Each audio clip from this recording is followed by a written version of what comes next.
Good day mga ka-hardwork, sa unboxing tayo. Dito sa Pinas, di ba? Ang kadalasan laro dito, lalaki lang. Sa Thailand, kakaiba, babae at lalaki. Biruin mo, sa kanila meron at allowed sa kanila. Tayo na panoorin natin. May pustahan palang ganitong laro na parang wrestling. Siguro sa ibang bansa to, sa Thailand.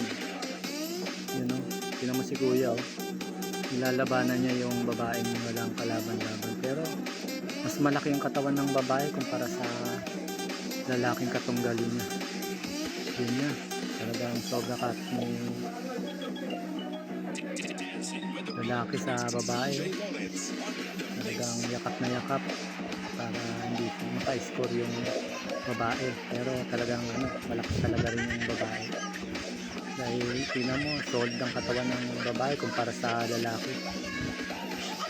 Yan, hanggang yakap lang, talagang sobrang kapit na lalaki. Kung saan sana lang napuputeng kami ng lalaki. Kaya pinipigilan na itong wrestler na babae. Parang parang kakaiba yung laro nila. Tingnan mo, gustong gusto pa, nakangisi pa yung lalaki. So, sobrang yakap niya. Biruin mo, nakaka-chance niya siya. Kaiba rin tong laro na to, no? Ultimong babae pinagsama ang lalaki.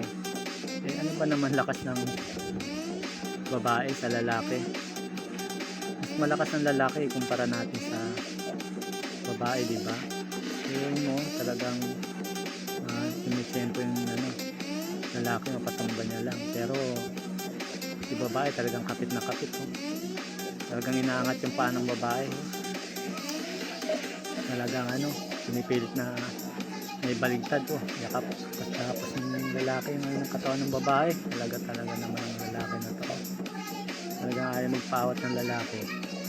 Yung mga sport na mga ganito, bibihira lang to sa ibang bansa laruin mga sport na ganyan. Pero dito sa Pinas, kadalasan ang laro dito wrestler at saka boxing. Yan yung UFC na wrestler, yan mga ganyan.